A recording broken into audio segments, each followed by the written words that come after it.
আজকে পরিদর্শনে গেলাম দৃষ্টিনন্দন এক মাদ্রাসা এবং মসজিদ। দেখলে মনটা জুড়াইয়া যায়। নাম হলো বাগে ইব্রাহিম, মসজিদের নাম হলো আলহাজ মোহাম্মদ ইউসুফ জামে মসজিদ। এটা রমাপুর গ্রামে অবস্থিত, চাটখিল নোয়াখালী। খুবই দৃষ্টিনন্দন মাদ্রাসা এবং মাদ্রাসা মসজিদের সামনে যে জায়গাটা আছে চটান, এটাও একেবারে টাইস করা। এত সুন্দর পরিবেশ এখানে। মাদ্রাসা মোটামুটি ছাত্র আছে। তে এই যে দরজাটা দেখেন কত সুন্দর, মসজিদের দরজা কত সুন্দর সাজানো গোছানো, কত কারুকার্য। এই যে মাদ্রাসার ভবন, খুবই সুন্দর মাদ্রাসা। আপনারা আসলে ছাত্র দিবেন, খরচ নেয় না করলেই চলে। খরচের বিষয়ে আমাদের এই মাদ্রাসার যে মহতামিম সাহেব আছে, উনি একটা সাক্ষাৎকার নিব, উনি বলবে, এবং ছাত্র একটা সঙ্গীতও শুনবো, ওইটা আপনারা শুনবেন। এই ভিডিওটা লম্বা হবে, তারপরেও মনোযোগ দিয়ে শোনার চেষ্টা করবেন, একটা প্রতিষ্ঠানের কিছু তথ্য জানা যাবে। তো আলহামদুলিল্লাহ, মাদ্রাসার যে দৃশ্যটা দেখলাম, মানে খুবই মন জোড়ায় গেল। খুবই সুন্দর পরিবেশ।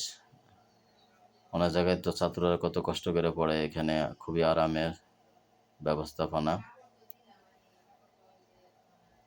এই যে কত সুন্দর লেখা, কত সুন্দর, কত মূল্যবান জিনিস দেয়া এগুলা লেখা হয়েছে, যে আলহাজ মোহাম্মদ ইউসুফ জামে মসজিদ, বক্তারপুর, রমাপুর, পূর্ব গোবিন্দপুর, চাটখিল নোয়াখালী। আশেপাশের সমস্ত গ্রামের নামই দিছে।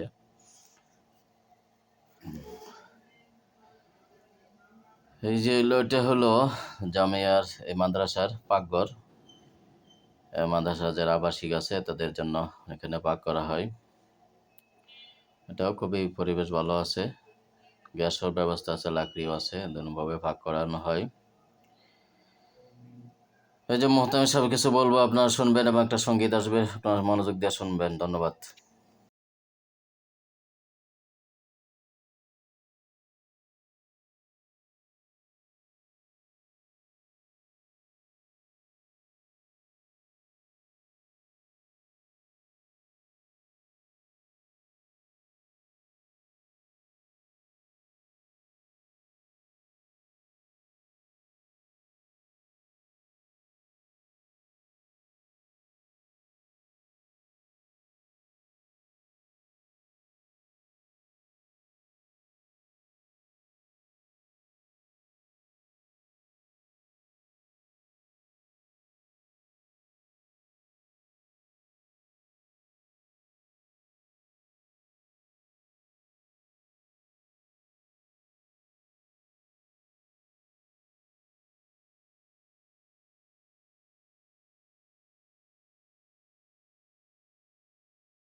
আসলে মাদ্রাসা যিনি প্রতিষ্ঠাতা আলহাজ মোহাম্মদ ইউসুফ সাহেব, ওনার ছবিটা পেয়ে গেলাম, এটাও দিয়ে দিলাম। খুবই ভালো লাগলো যে উনি সমাজসেবা এবং মাদ্রাসা মসজিদের সাথে জড়িত। আল্লাহ তাআলা দনও দিছেন, মনও দিছেন। আল্লাহ তাআলা ওনাকে নেক হায়াত দান করেন। সকলে দোয়া করবেন ইনশাআল্লাহ ওনার জন্য।